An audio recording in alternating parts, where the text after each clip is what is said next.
April 1941. Under the codename Operation Marita, German and Italian forces invade Greece. Within weeks, Greek defenses collapse, and the country is divided between German, Italian, and Bulgarian zones of control. Under the occupation, repression and famine become part of everyday life. Garrisons patrol the countryside, control key roads as well as cities, but resistance movements continue to fight, creating bases in the Greek mountains.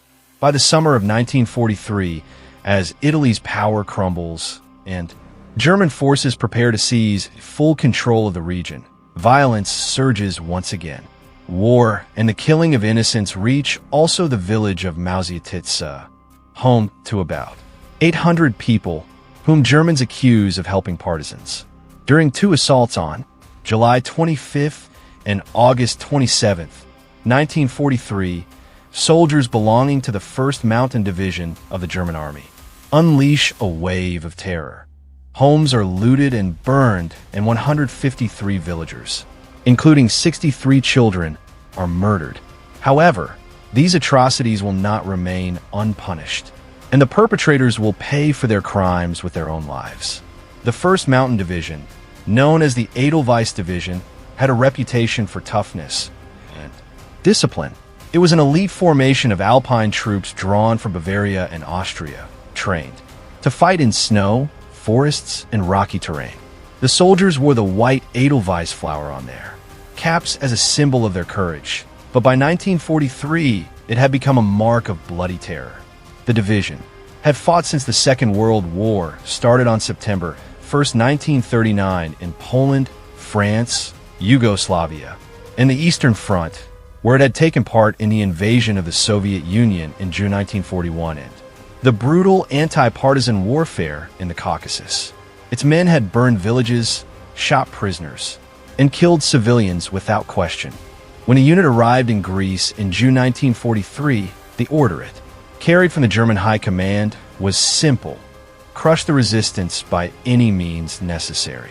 The resistance in the region of Epirus, located in northwestern Greece, was led mainly by the National Republican Greek League, also known as the Eads Movement. Founded by Napoleon Zervas, a veteran of the Greek army, Eads was a nationalist, anti-communist force, and its fighters operated from mountain hideouts, ambushing German patrols and sabotaging bridges and roads.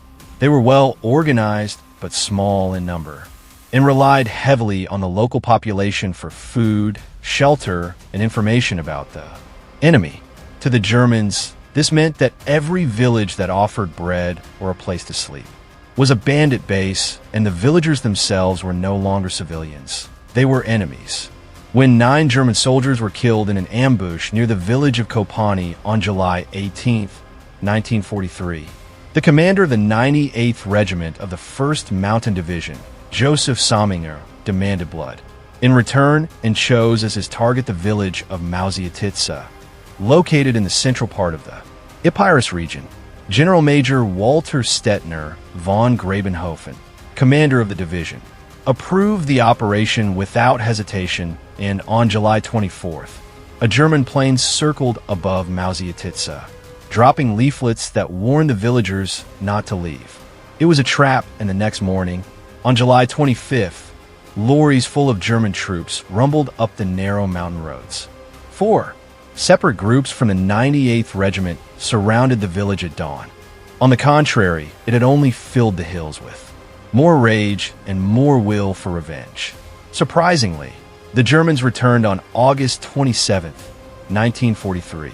The reason was that another German officer was killed near the area, so the same German unit, again led by Roser's company, struck Maziatitsa once more. They accused several families of cooking for partisans and executed 17 people on the spot. The victims were shot in front of their homes, their bodies left in the street as a warning to the others. By the end of that bloody summer, 153 villagers were dead, including 63 children under 16. The official German report claimed that the 12th Company had been fired upon and had destroyed a bandit nest, and in response, they killed 100 bandits. It was a typical falsification. used by the Wehrmacht, the German armed forces, to disguise massacres of the civilians as legitimate military actions. In reality, no German had been attacked by the villagers, and no partisan had been found in their homes and village. The killing of the unarmed population was deliberate, systematic, and coldly executed, an act of pure terror designed to intimidate inhabitants of the Epirus region. Mauziatitsa was only the first in a series of atrocities committed by the 1st Mountain Division in western Greece. The same pattern was repeated across the region, with entire settlements surrounded and burned, and their inhabitants shot either on the spot or near their homes. Each time, the orders came from above, and each time, civilians were murdered as examples. The soldiers, hardened by years of war in the east, treated these killings as routine. Even though the 1st Mountain Division Edelweiss had once prided itself on courage and discipline, in the mountains of Greece, those words turned once again to ashes. Its men had fought not against armies, but against unarmed villagers, farmers, shepherds, elderly, women, and children. One of them was commanded by Willibald Roser from the 12th Company, who was already known among his men as the Nero of December 98-inch for his cruelty and his pleasure in destruction and using violence against civilian population. The soldiers took their positions quietly, blocking every path out of the village. When German troops entered Mauziatitsa, they started firing into houses and shouting orders in a German language that only few villagers understood. They kicked in doors, dragged people into the streets, and shot anyone who tried to run. Old men were beaten, and women were forced to hand over valuables and food before being herded into the village square. Cows and goats were seized, homes were looted and then set on fire. Smoke rolled down the slopes as flames caught the dry thatch of the roofs. Families who tried to hide in the hills were hunted down and shot. Those who survived the first sweep were forced to march under guard to a plateau above the village known as Spithari, a place that had once served as a refuge during Ottoman raids. By the afternoon, villagers stood together there, guarded by soldiers with machine gun. Among the civilians were mothers with babies in their arms, children clutching to each other, and the elderly leaning on their canes. The Germans made them stand in rows, waiting for their fate. When the order was given, the machine guns began to fire in long bursts, sweeping through the crowd. The villagers fell in waves, some screamed, others tried to crawl away. But the soldiers moved among them and fired again at the wounded. When it was over, 136 dead bodies lay on the ground, as there were few of young men between the survivors. The idea of digging a mass grave was abolished, and corpses were thrown into a dry well. For days, the smell of smoke and death hung in the air, and dogs roamed among the ruins. But the massacre had not weakened the resistance. They left behind not victory, but silence and grief. But the cycle of vengeance that Germans had set in motion did not spare them.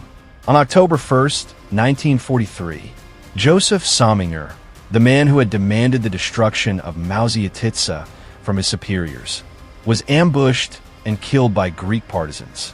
His death unleashed another wave of reprisals, as 2 days later, German soldiers from the same division entered the village of Lingiades and massacred 92 civilians, men, women, and children, including infants. The youngest victim was only 6 months old, Generalmajor Walter Stettner von Grabenhofen. The architect of this policy of terror remained in command of the division until October 18, 1944. In October of that year, during the Soviet Belgrade offensive, his unit was cut off and Stettner von Grabenhofen went missing in action near Belgrade. Unconfirmed reports suggest he was captured and executed by Yugoslav partisans, and his body was never recovered. Another of the perpetrators and leader of the massacre in Mauziatitsa, Willibald Roser, the Nero of December 98, survived until the final months of the war, but justice met him when he was killed in an Allied air raid in the German city of Freiburg in November 1944. When Germany surrendered on May 8, 1945, the remnants of the 1st Mountain Division, surrendered to the British in Austria. Though many officers tried to portray themselves as honorable soldiers fighting partisans, not as war criminals, some were extradited to Yugoslavia, where they faced trials for atrocities committed there and were executed. After the end of World War II, the Cold War soon overshadowed the crimes of the Wehrmacht. However, for the people of Mauziatitsa, there was no forgetting. Among the ruins of burned houses and empty fields, the survivors rebuilt their homes stone by stone and monuments commemorating. The victims of the massacres have been erected on the execution site and in the village Itzi. To this day, these places serve as a reminder of the fate of hundreds of people who were forcibly removed from their homes and murdered by the occupiers of their country.